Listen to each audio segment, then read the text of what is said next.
Every family has to make a decision on whether or not they're fostering to adopt or what kind of child they will adopt. And in our family, we began to have a passion for taking the children that other people didn't want.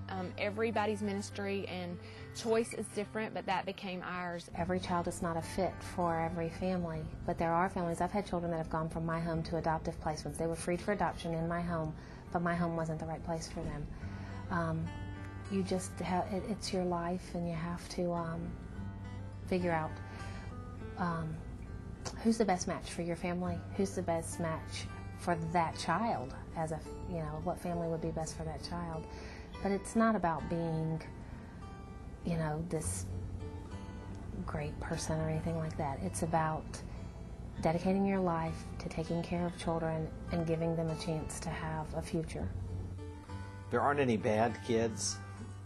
You know, there are kids that have been through a hard time. There are kids that may need some special help, but most of that special help is just in having a stable family. Special needs children range from many things, that being just because they've been previously abused or neglected, all the way up to we have a child in our home with a G-tube and in a wheelchair. But they're not to be feared. There are so many blessings in dealing with those children. We have one of our sons died 3 years ago, and if social services called me today and said, Cindy, would you take this child? He's going to have a shortened lifespan. In a minute, I would do it again.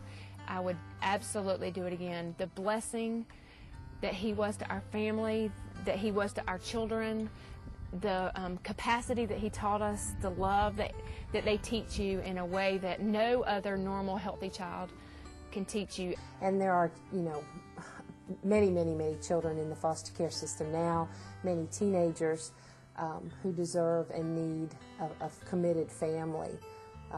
I think one of the fears that people have about teenagers is that you hear, you know, that they have problems and they have issues. What teenager does not have adjustment issues? And I remember one little girl said, well, why would you want me? I'm a teenager. Don't you want a little kid? And I'm like, well, kittens grow up and become cats. Puppies grow up and become dogs. You don't get rid of them, you love them. Because they've been rejected all their lives. They lost their birth family. They may have lost several foster adoptive families. So I think they really need a family, and I think it's important for people to understand that them pushing away doesn't mean that they don't want you or need you. They just need time to learn to trust again and learn to love, and they definitely need to belong. I think another misconception is that all of the connections that the children in foster care have, their birth families and other people that were in their lives before, are, I don't know, monsters or scary, scary people. And I have not found that to be true in my experience. Certainly they made a mistake, or they did make mistakes, or for whatever reason they were unable to parent their children.